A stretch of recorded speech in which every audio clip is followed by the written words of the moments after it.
and she could tell hers was next. A woman watches helplessly as fire burns through her neighbors' homes and heads for hers. The Swallow fire blew up along the Ruidoso mountainside this afternoon. Crews were on it within minutes, scrambling to save dozens of homes, but it was already too late for 8 families. Yeah, for them, the flames had already ripped through one Ruidoso neighborhood, leaving it a wasteland, 8 homes gone like that. Amazingly, though, everybody got out alive. News 13 got an up-close look at the destruction. Katie Kim is live in Ruidoso tonight. Katie? Dick, the scene here is absolutely devastating. We're standing on the driveway of what used to be a home. It's completely burned down to the ground, and you can see areas where it's still smoldering. Right next to it, what's left of a pickup truck that's completely charred out.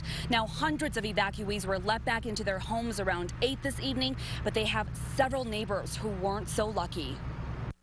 Now I could see that the house next door to me was burning. I could see it was in flames. And what was your thought at that point? But I couldn't see my house. Well, I figured my house was next. Annette Wallace had no warning. It's a very helpless feeling that there's nothing you can do about it. Wallace rushed home from work to see flames roaring through her neighborhood.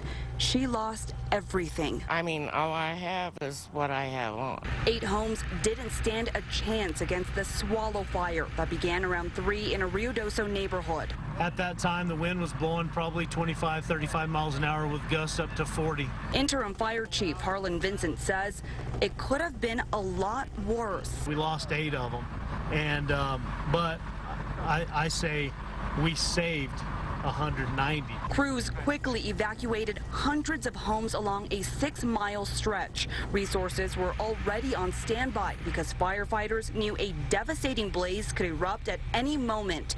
Officials say 4 tankers dropping water and retardant were nearby, ready to do rehab work on areas scorched by the Wildfire in April.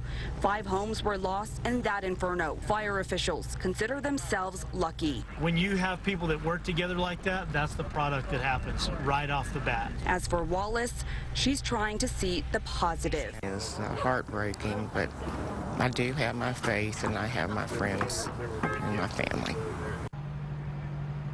Now, a lot of activity here this evening. Tankers and dozens of firefighters are still working the scene, doing what they call a surround and drown to make sure nothing flares back up again. Now, we're told 2 Ruidoso police officers were taken to the hospital for smoke inhalation, but other than that, no other reported injuries. The Red Cross is helping out displaced families. Dick, back to you. All right, Katie, the 10-acre fire started in the neighborhood that burned, but investigators don't know the cause yet. The police did say they were looking for a man in a white shirt with a backpack to ask him some questions.